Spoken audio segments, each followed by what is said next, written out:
After 2 weeks of waiting for more Formula 1 action, it is finally here, the Miami Grand Prix, and this is not a regular race, guys. This is a pressure cooker in paradise, where heat, humidity, and horsepower collide. This is the Miami Grand Prix. The Miami International Autodrome isn't your regular street circuit. I'm talking about 19 corners, narrow walls, brutal bumps, and one of the longest straights on the F1 calendar. If you want to overtake in Miami, you have to earn it. Sector 1 is all rhythm, Sector 2 is all survival, and Sector 3, that's where championships can fall apart. Grip fades, tempers boil, and in the Florida sun, there's nowhere to hide. Red Bull's armor is slowly cracking, McLaren coming in hot, Ferrari's fighting fire with fire, and Mercedes desperate for answers. So if you're ready to predict the Miami Grand Prix together, this is Chicane Chat, and let's get right into it. Man, can 2 weeks of no Formula 1 feel like an eternity after we've been spoiled with 3 weeks in a row of Grand Prix after Grand Prix? But let's get right into it. Let me show you my screen. This is how I like to predict things. Of course, I'm going to give you my opinion, but we're going to look at the data first. Let's make sure we're making the best possible estimation we can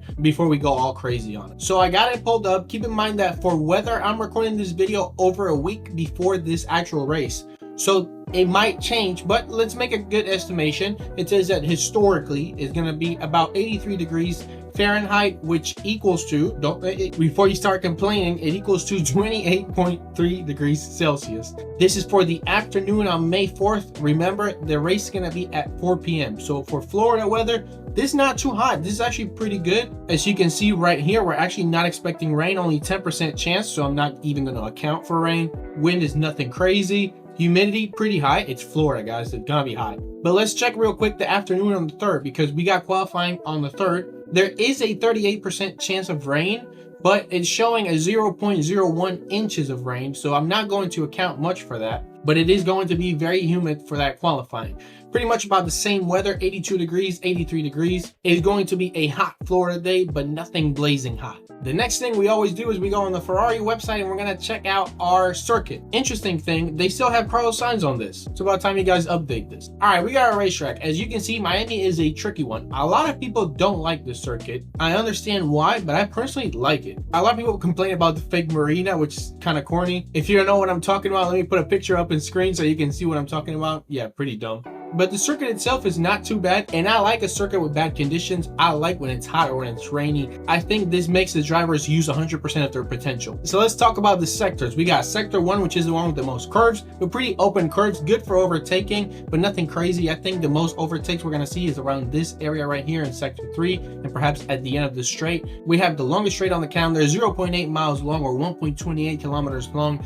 Top speeds with DRS, and at the very end of this straight we have a sharp right turn. I am very excited for the overtaking opportunities here. But back to Sector 1, open curves left and right, a lot of zigzags. This is going to be our slowest sector, and where the cars with better downforce and drivers who generally perform better on curves are going to shine. I'm talking, for example, about Red Bull, who historically has had really good downforce, has performed well at this track, and even though they don't have the best car nowadays, I wouldn't even say top 3, they still have really good downforce. They're good on the curves, especially with Max Verstappen. So I expect Max to be dangerous in Sector 1. Sector 2 is another tricky one, but well balanced with open curves, more narrow curves, somewhat of a long straight. So I expect a well balanced car like the Mercedes to perform well here. Sector 3 is where the Ferraris and the McLarens are going to shine, because the Ferrari has the best engine so far, and the McLaren is the best car in the whole grid, the most balanced. It has lots of speed on the straight. So I'm talking about the longest straight on the whole F1 calendar right here in Miami, and also two very good drivers for both teams, both McLaren and Ferrari. Let's talk about turns. Not too bad compared to the Saudi Arabian GP that we just had, that had 27 turns. Miami, a lot more straight with only 19 turns. Nothing too crazy here, but a disadvantage to those cars that perform well on curves. The top speed is pretty high here, 345 kilometers per hour, and it was broken in 2022. With 3 DRS zones, we have about the standard here, but watch out for activation zone 2. This is in the long straight. This is going to have lots of entertaining moments. As long as we don't get the typical DRS train, we can see lots of overtaking possibilities on this first straight right here. Keep an eye for Sector 3.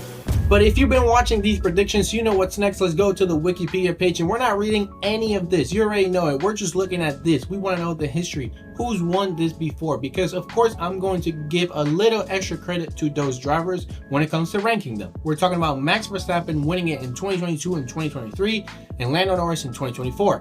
What is this telling me? Of course, these two drivers had, if not the best, the second best car at the time they won it. They have a very well-rounded car, and most importantly, they are both fighting for the championship this year. But keep an eye on Oscar Piastri because he won the last Grand Prix and he is first on the Drivers' Championship. I've been saying it since I created this channel about a month and a half ago. Keep an eye on Oscar Piastri. He is no joke. He has the brightest future in all of Formula 1 right now.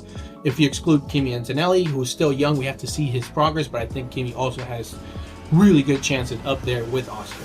So let's use our typical tier list to finally rank our drivers for this race. And no, do not panic.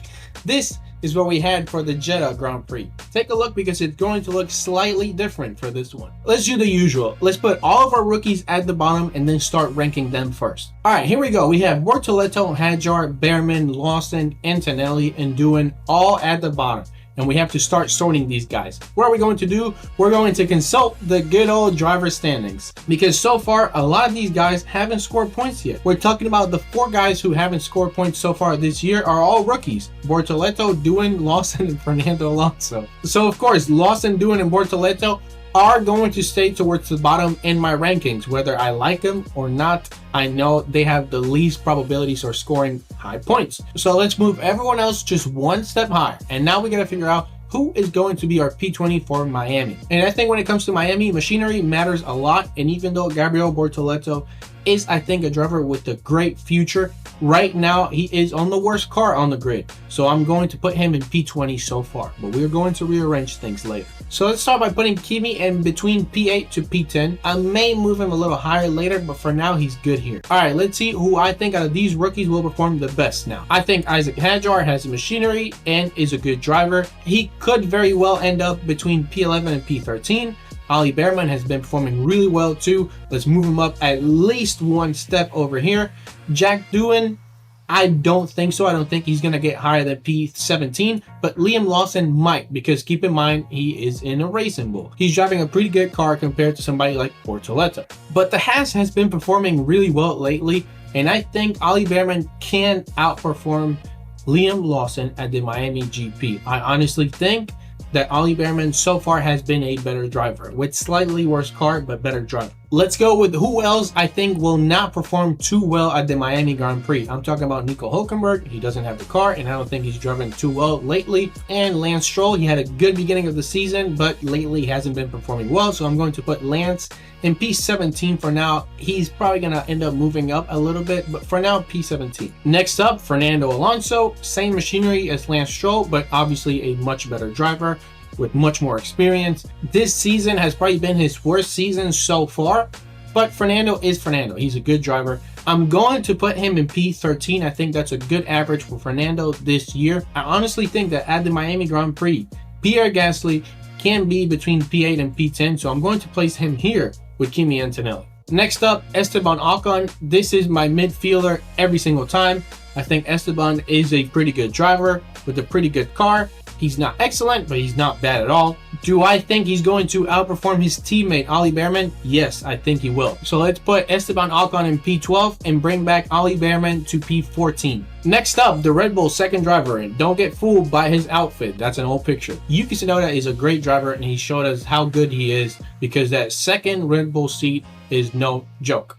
But of course, he's going to have to sacrifice a lot to help Max Verstappen because Red Bull is struggling, and I think right now, that's the best strategy they can use to gather the most amount of points they can. I still think that Yuki is going to finish between P8 and P10, so I'm going to drop him somewhere in this area. But let's talk about Williams because Williams has been doing really well this year. I think they've been the wild card for 2025, and it seems like Carlos Sainz finally feels more comfortable in that car. The problem is that I can see Carlos Sainz qualifying in P6 or P5, but then dropping down during the race to about P8, P10, so I'm going to put him here. I know I have an extra guy.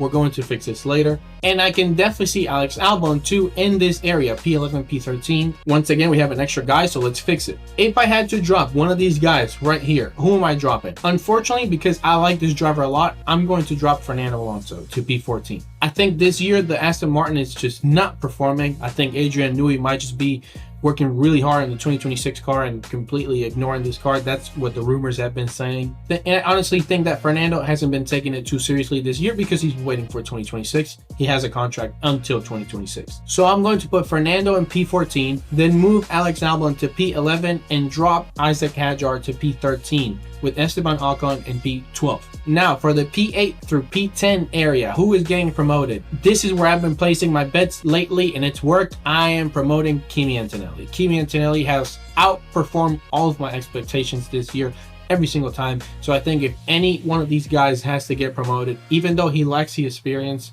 he is a great driver and he has a better car than all of these guys. Kimi Antonelli is going to get promoted to P7. But out of these guys, I am going to move Carlos Sainz to P9 and Yuki to P8 with Pierre Gasly at P10. Why? Very simple. I think Yuki and Carlos are pretty similar drivers when it comes to how good they are. But the Red Bull, even though it's so crappy this year, it's still slightly better than the Williams. It's hard to see because we're seeing Williams improve and Red Bull come down. But at the end of the day, the Red Bull is still a little bit better than the Williams. When it comes to Pierre Gasly, also very simple, a very good driver with an okay car who's been performing very well lately, but I don't think he can beat these other two at the Miami GP. Now let's go with our top 6. Who do I think will perform the worst out of these guys? Well, unfortunately, I think it will be Lewis Hamilton. Lewis Hamilton has the experience. He's a 7-time world champion.